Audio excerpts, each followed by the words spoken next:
नमस्कार दोस्तों, welcome back. और आज एक मुद्दा, एक नहीं तीन तीन मुद्दे हैं जिसके ऊपर बात करेंगे। एक कम्युनिटी जो हमेशा ही धोखा देने के लिए मशहूर है, नाम लेने की जरूरत नहीं है, वो 1400 सालों से यही काम उन्होंने सीखा है। उनके ऊपर बात करेंगे। जैसे एक आदमी पकड़ा गया, 20 लड़कियों की जिंदगियां खराब करी हैं, क्या कुछ किया है उसके ऊपर बात करेंगे। और वहां पर उसके साथ फ्यूचर में क्या होने वाला है उसके साथ, वो भी बात करेंगे। दूसरा मुद्दा एक और है, एक आदमी जिसको डिक्लेयर किया गया वो मर गया है, और उसने अपने आप को जिंदा प्रूव करने के लिए, और क्यों प्रूव किया कि वो जिंदा है, इसके ऊपर बात करेंगे। बड़ा ही दिलचस्प एक मैटर है। और तीसरा है एक गरीब आदमी जो रातों रात अमीर बन गया, वो भी किस्मत का खेल है, उसके साथ क्या हुआ उसके ऊपर बात करेंगे। तो ये कई मुद्दे हैं जिसके ऊपर बात करनी जरूरी थी। और इंटरेस्टिंग वे से जो मुद्दे होते हैं वो संजीव जी से बेटर मुझे कोई दिखता नहीं है, इसलिए उनको इनवाइट बार बार करते हैं। सर, जय श्री राम। जय श्री राम सुमित। सर, ये जो मुद्दा है, एक आदमी वही मोमिन, ये कि अब्दुल मोहम्मद, कोई भी ऐसा कोई नाम होगा उसका, 20 लड़कियों से शादी करता है, 20 लड़कियों को वो अगवा करता है, उनको धोखा देता है, उनकी प्रॉपर्टी छीन लेता है, ज्वेलरी छीन लेता है। अब पुलिस ने उसको पकड़ा है।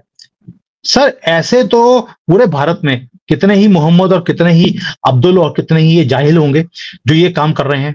भी एक बहुत बड़ा नाम आखिर अमीर का जो जम्मू का था, उसने भी लड़की से शादी करी और उसे धक्के मार के बाहर निकाल दिया जब उसकी प्रॉपर्टी, ज्वेलरी, सब कुछ जो था छीन लिया। और उसको बोल के बोला, छीना, उसने छीनने के बाद बोला है कि तुमसे शादी मैंने इसलिए करी थी क्योंकि तुम्हें मैंने धोखा देना था, तुम्हें इस्लाम कबूल करवाना था, और अब तुम्हारा सब कुछ ले लिया है, अब तुम्हारे मेरे लिए तुम बेकार हो चुकी हो। सर, आपको लगता है कि ऐसे जो जानवर हैं इनके साथ कुछ भी किया जाएगा कोर्ट्स के अंदर? सुमित जी, पहले तो इस शख्स के बारे में थोड़ा सा मैं आपको बैकग्राउंड दे दूं। इस शख्स का नाम बेसिकली फिरोज नियाज शेख है। यह 43 साल की उम्र का है और ये पालघर, महाराष्ट्र को बिलोंग करता है। और इसने लगभग 20 से ज्यादा औरतों के साथ शादी रचाई है।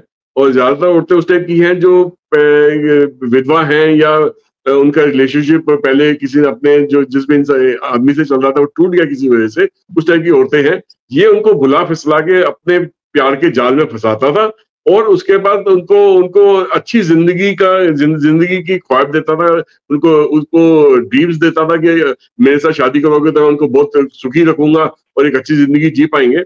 और शादी होने के बाद ये क्या करता था, उनके जितने भी ज्वेलरीज होती थी, जेवरात होता था, कैश होता था, प्रॉपर्टी के कागजात होते थे, ये और भी कुछ वैल्यूएबल आइटम्स जो उनकी होती थी, वो धीरे करके उनसे ले लेता था और या चुरा लेता था।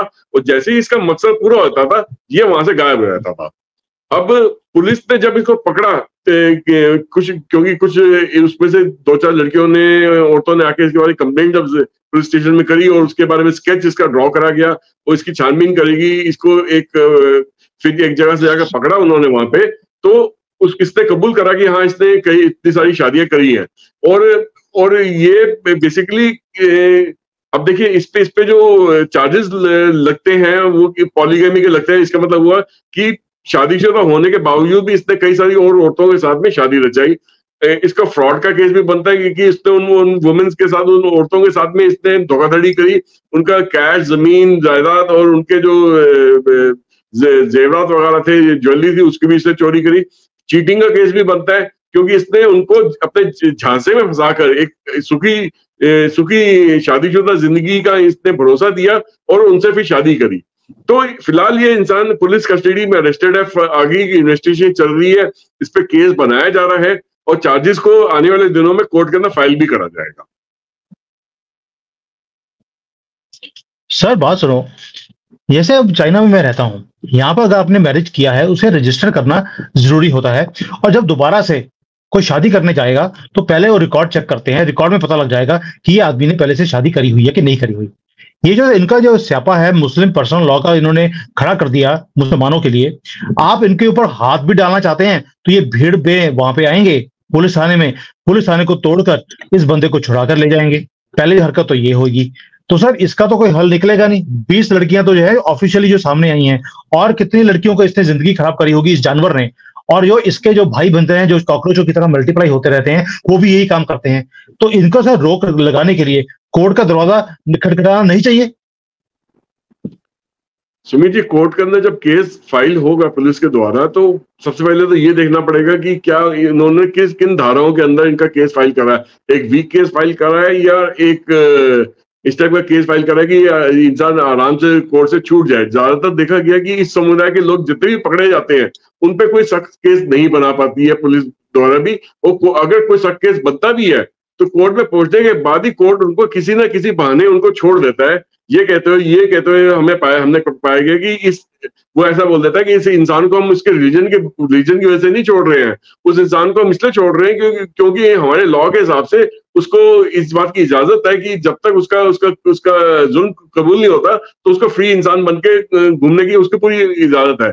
यहीं पे अगर हमारे हिंदू समुदाय के किसी इंसान ने ऐसी हरकत करी होती, तब वो ये नहीं बोलते कि इसको फ्री घूमने की, इसको आजाद रहने की इजाजत है, इस इंसान को उसको जेल में सड़ने देते, उसका केस हियरिंग में नहीं आने देते। और एक चीज और भी तो है सुमित जी, देखिए मुस्लिम रिलीजन के हिसाब से जो उनके रिलीजन में बातें कही जाती है, जो उनकी किताबों में बातें कही जाती हैं, वहां पे औरत के साथ धोखाधड़ी करना, पॉलीगमी होना या किसी किस्म की फ्रॉड करना या उनका करना और उनको अपने धर्म में कन्वर्ट करना, ये तो गलत माना ही नहीं जाता। ये तो शरिया का हिस्सा ही है कि अगर दूसरे समुदाय के लोगों को जो कि मुस्लिम रिलीजन को नहीं बिलोंग करते हैं, अगर उनको जो आप ऐसी हरकत करते हो तो आप बहुत नेक काम कर रहे हो। तो वो इंसान तो जिस सोच से वो जिंदगी जी रहा है, जिस विचारधारा को फॉलो करता है, उस विचारधारा में तो उसने जो काम करा उसके हिसाब से तो गलत है ही नहीं। तो ऐसे इंसान को छुड़वाने के लिए मुस्लिम समुदाय की पूरी फौज लग जाती है, पूरे उनके वकील पीछे लग जाते हैं कि कोर्ट में केस जाते ही इस इंसान को किसी न किसी तरीके से छुड़वाया जाए। कहीं ना कहीं कोर्ट भी इसके अंदर एक ऐसा रुख अपनाने की कोशिश करती है जिनके उनके जो वर्डिक्ट दिए हुए पूरे संदेह के घेरे में आ जाते हैं। वो किस हिसाब से ऐसा वर्डिक्ट दे सकते हैं कि जो इस समुदाय को सब कुछ गलत करने के बाद भी बाजियत बरी पड़ देते हैं। सर हम तो एक चीज जानते हैं, मूवीज के अंदर भी हमने ये देखा है कि जजेस जो हैं वो पैसे लेकर किसी को भी बरी कर सकते हैं, किसी भी रूल्स को वो मरोड़ तोड़ सकते हैं। तो ये अब आपने बोला कि किस तरह से वो करते हैं, ये तो मुझे समझाने की जरूरत नहीं है कि हमारे बिके हुए जजेस कैसे पैसे लेकर ढोलकियां बनकर नाचते हुए वो सारे काम करते हैं जो पैसे फेंकता है उनके सामने। हमने सुना है, हमने कई बार देखा था, मुजरे जो दिखाते हैं मूवीज के अंदर, मैं तो कभी गया नहीं हूँ ऐसी जगह पे, वहां पे जो पैसे फेंकता है उसके सामने ही नाचना शुरू कर देती हैं लड़कियां। वही काम हमारे सुप्रीम कोर्ट के जज भी करते हैं, अब तो हाई कोर्ट और लोअर कोर्ट ने भी करना शुरू कर दिया। ये सब बात तो समझ आ गई कि ये लड़के ने और ऐसे हजारों लाखों और जानवरों ने ये हरकतें करते हैं, भारत में कर रहे हैं। लड़कियों को गुमराह करते हैं, वहां पे ले जाते हैं, उनको हिंदू बन के आएंगे और बाद में सब कुछ लूट कर ले जाते हैं। आकिब मीर इतना बड़ा नाम था सोशल मीडिया के ऊपर, उसका भी यही स्टोरी आई थी, मैं हक्का बक्का रह गया था। ये वो सनातनी बनता था और मोदी जी ने उसको टिकट नहीं दिया, उसके बाद उसकी सारी हरकतें बाहर आनी शुरू हो गई। सर ये तो चलो इस कम्युनिटी का ये हाल रहेगा जहां पे ये लूटते हैं। अब लूटने का तरीका एक इन्होंने और निकाला है, उसको भी एक्सपोज करना बड़ा ही जरूरी है। जैसे एक आदमी है, वो मारा हुआ पाया गया मतलब कि रिकॉर्ड्स के अंदर, और उसने अपने आप को प्रूव करना शुरू किया क्योंकि उसकी प्रॉपर्टी को जब्त करने के लिए उसे मरा हुआ डिक्लेयर कर दिया और उसकी प्रॉपर्टीज को जब्त कर लिया। और उसने भी एक बड़ा ही, जिसको बोलते हैं कि सीखने वाली चीज है हिंदुओं के लिए, कि कैसे अपने आप को प्रूव किया गया और अपनी प्रॉपर्टी को वापस लेने के लिए कौन सी हरकतें करी। सर मुद्दा क्या है? सुमित जी, मुद्दा ये है कि ये शख्स को की प्रॉपर्टी हड़पने के लिए तो जो लैंड रिकॉर्ड है या गवर्नमेंट डिपार्टमेंट जो लैंड रिकॉर्ड्स को मेंटेन करता है और साथ में जो इंसान के बर्थ और डेथ रिकॉर्ड्स को मेंटेन करता है, वहां पे इस इंसान को कुछ ऐसे सर्टिफिकेट्स बना दिए गए जिससे ये घोषित कर दिया गया कि इंसान आज की डेट में जिंदा ही नहीं है या मर चुका है। तो वो जब इस इंसान को पता चला है कि इसके पीछे ये साजिश उसकी प्रॉपर्टी को हथियाने की है और ऐसी कम्युनिटी से प्रॉपर्टी हथियाने की है जो कि लगातार ये काम पूरे इंडिया में अंदर लगातार कर रही है, और ये इंडिया में अपने आप को गजवाए हिंद करने की भी जो बात करते हैं इस समुदाय के लोग, ये उसी कम्युनिटी के लोग हैं जो इनकी प्रॉपर्टी को हथियाने की बात कर रहे हैं। तो जब इसको पता चला तो इसने जाके पुलिस में बात करी और इसने उस गवर्नमेंट डिपार्टमेंट में बात करी जो लैंड रिकॉर्ड्स मेंटेन करते हैं। इसने यहाँ तक कि आके जो डेथ और बर्थ सर्टिफिकेट बनाने वाला डिपार्टमेंट है जो म्यूनिसिपैलिटी का होता है, वहां भी बात करने की कोशिश करी, कोई प्रूफ देने की कोशिश करी कि मैं जिंदा हूं, मैं मरा नहीं हूं, मगर उन्होंने इसकी बात को बिल्कुल भी नहीं सुना, क्योंकि ऑलरेडी वो पैसे खा चुके थे इस इंसान को मृतक घोषित करने के लिए। तो उसी इंसान को फिर से वापस जिंदा घोषित करने के लिए तो वो ये काम नहीं करेंगे ना, जिसको ऑलरेडी मृतक घोषित कर दिया है और उसके लिए पैसे ले चुके हैं। तो वो इस इंसान को अगर वापस जिंदा घोषित करेंगे तो उनकी पोजीशन पे, उनके उस डिपार्टमेंट के अंदर जो उनकी नियुक्ति हुई है सरकार द्वारा, उस पर सवालिया निशान लग जाता है। तो अब इस इंसान ने एक अलग तरीका सोचा कि मुझे क्या करना चाहिए, तो कि ताकि मैं प्रूव कर सकूं कि मैं जिंदा हूं। तो इसने जाके एक चोरी चकारी का काम कर दिया और उसमें आसानी से अपने आप को पुलिस द्वारा पकड़वाने में भी उसने कोई हिचक नहीं करी कि पुलिस आके आराम से पकड़ ले।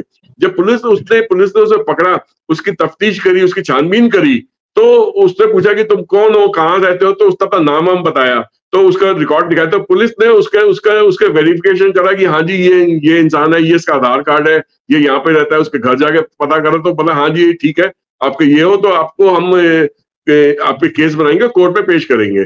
तो बोले कि कोर्ट में पेश कैसे करोगे, मैं तो जिंदा ही नहीं हूँ, आपके रिकॉर्ड, आप लोगों के रिकॉर्ड के साथ। तो पुलिस ने कहा ऐसा कैसे हो सकता है, तुम अभी तो पकड़ा हमने रंगे हाथ, तुम कैसे अपने को बोलते हो कि तुम जिंदा नहीं हो। तो एक मजाक का मुद्दा भी बन गया और सीरियस मुद्दा भी है। और जब पुलिस ने जाके इसकी बाकी छानबीन करी बाकी डिपार्टमेंट से कि जो कि लैंड रिकॉर्ड्स के डिपार्टमेंट है, जो डेथ बर्थ सर्टिफिकेट इश्यू करने वाला डिपार्टमेंट है, तो उन लोगों में जाके छानबीन करी, तो वहां पे जाके निकल के आया कि इसके पीछे कितना बड़ा फ्रॉड छिपा हुआ था, वो जागर हुआ, वो सामने आया लोगों के सामने। तो मैं आपके इस प्लेटफॉर्म के जरिए सुमित जी एक पूरे हिंदू समुदाय को एक गुजारिश करना चाहता हूँ, एक रिक्वेस्ट करना चाहता हूँ, वो ये है कि आप जितने भी लैंड ओनर्स हैं, जितने भी जमीनों के ओनर्स हैं, वो जाके अपने लैंड रिकॉर्ड्स को एक बार फिर से वेरीफाई करें और देखें कि उनके लैंड रिकॉर्ड्स के अंदर कोई छेड़खानी तो नहीं करी जा रही पूरी इंडिया के अंदर, या किसी भी डिस्ट्रिक्ट के अंदर, किसी भी सिटी के अंदर, जहाँ पे किसी गांव के अंदर जहाँ पे कुछ इस तरह की हरकतें हो रही हैं।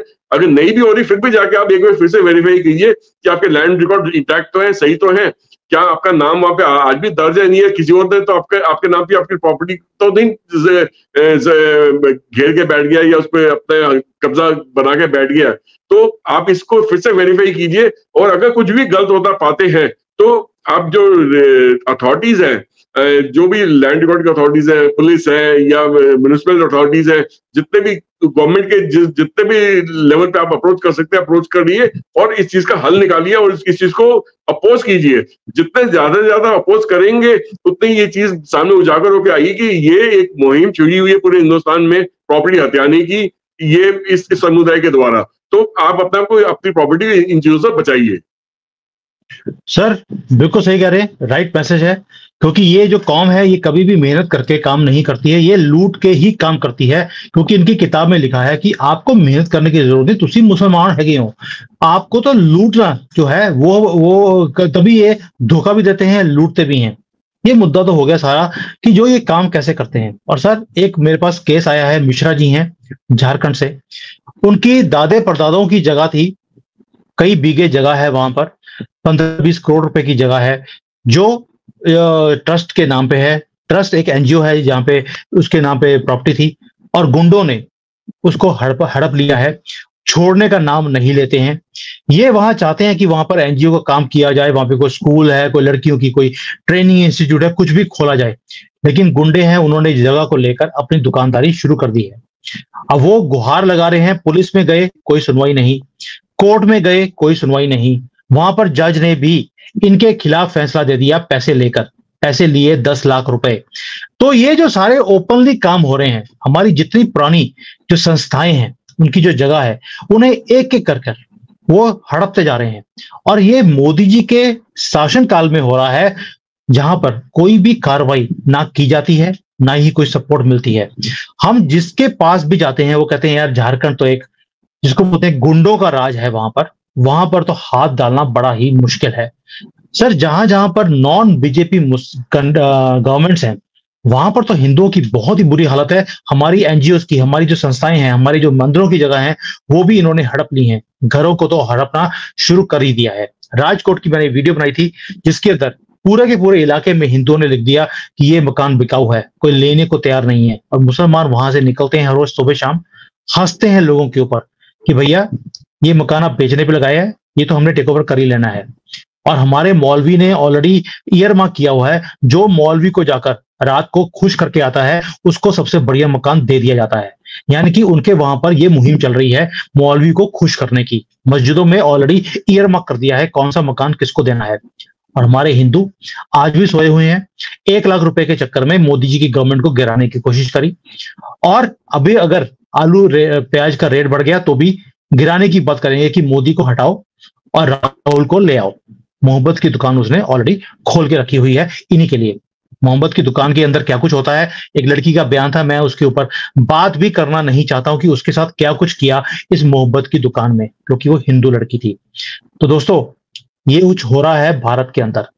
अपने आप को जिंदा प्रूव करने के लिए भी आपको चोरी करनी पड़ रही है आज की डेट में, ये प्रूव करने के लिए कि मैं जिंदा हूं, ये प्रॉपर्टी मेरी है, इसे हड़पने की कोशिश की जा रही है।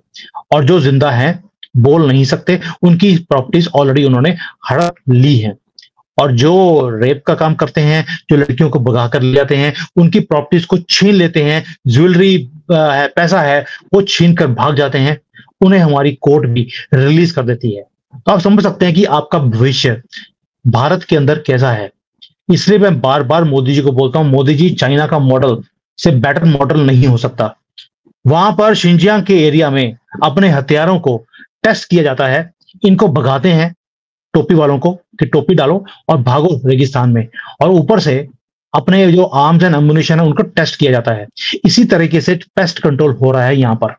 जिस दिन आप राजस्थान के रेगिस्तान में ये काम करना शुरू कर देंगे इनके साथ, उस दिन ये भारत बचेगा, वरना ना सनातनी बचेगा, ना सनातन बचेगा, और ना ही भारत बचेगा।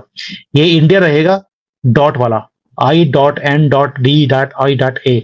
और तब हम आपको कोसेंगे कि 3 बार आपको जिताया, लेकिन आपने एक भी काम सनातनियों के फेवर में नहीं किया, और इनको नापने के लिए एक भी हरकत आपने नहीं करी। यह कि आप नोबेल प्राइज लेना चाहते हैं मोदी जी, आपको कहीं जूतों का हार ना पड़ना शुरू हो जाए। मैं बहुत सख्त वर्ड यूज कर रहा हूं आज की डेट में, जो मैंने आपके लिए नहीं करे हैं। इज्जत है दिल से, आपके लिए थी, है और हमेशा रहेगी जो कुछ आपने भारत के लिए किया। लेकिन हिंदुओं के लिए क्या किया, उसके ऊपर बहुत बड़ा एक क्वेश्चन मार्क है, क्योंकि आपने इस गंदी कौम को नापने का एक भी काम नहीं किया है। और मुझे इंतजार रहेगा उस दिन का जिस दिन आप इनका भी वही हाल करेंगे जैसे इजराइल हमास वालों के साथ कर रहा है और चाइना शिंजियांग वालों के साथ कर रहा है। सर थैंक यू, आपने जैसे पूरा डिटेल में समझाया है सारी चीजों को। आई होप हिंदुओं की अकल थोड़ी सी आएगी आज, हिंदुओं की भी और मोदी की गवर्नमेंट की भी, कि उठकर कुछ काम करना शुरू करेंगे इस कौम को नाप के लिए, कंट्रोल करने के लिए। वरना जिस तरह से ये कॉकरोचों की तरह मल्टीप्लाई होते जा रहे हैं, हमारा जीना इस कंट्री में नामुमकिन हो जाएगा। Thank you sir. जय हिंद, जय श्री राम। जय हिंद, जय Shri Ram. Hi there. If you liked the video, please don't forget to smash the like button, subscribe to our channel, and activate the bell icon so that you receive all notifications whenever we upload a new video. Thanks for watching.